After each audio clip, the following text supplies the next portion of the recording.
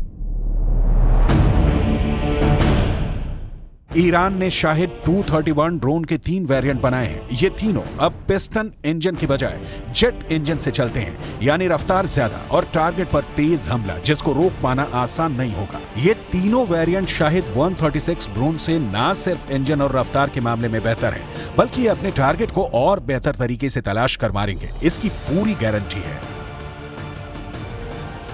सवाल है कि गाजा ड्रोन या फिर शाहिद 238 ड्रोन दिखाकर ईरान क्या हासिल करना चाहता है। वो ऐसे हथियार हमेशा दिखाता आया है, इससे भी खतरनाक मिसाइल उसके पास है। बहुत से हथियार उसने लेबनान में हिजबुल्लाह और यमन में हूथी फोर्स को भी दिए हुए हैं। लेकिन बड़ा सवाल यह है कि क्या ईरान खुद इजराइल से डायरेक्ट युद्ध करने के लिए तैयार होगा?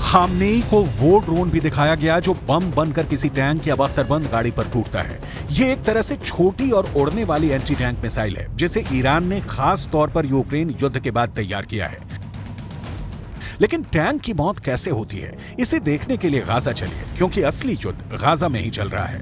गाजा से जो तस्वीरें आ रही हैं वो इजरायल को परेशान करने वाली हैं। हमास के इस वीडियो ने तेल अवीव से लेकर वॉशिंगटन डीसी तक हड़कंप मचा दिया है।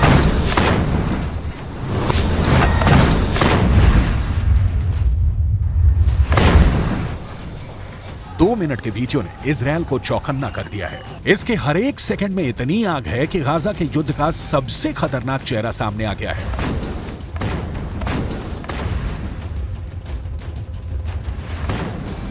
इजरायल में माना जा रहा है कि अगर हमास के इस खतरे से नहीं निपटा तो गाजा में उसे हार का सामना करना पड़ सकता है। बहुत से हमले हैं, बहुत से धमाके हैं। इजरायल के टैंकों और बख्तरबंद गाड़ियों को हमास चुन चुन कर मार रहा है।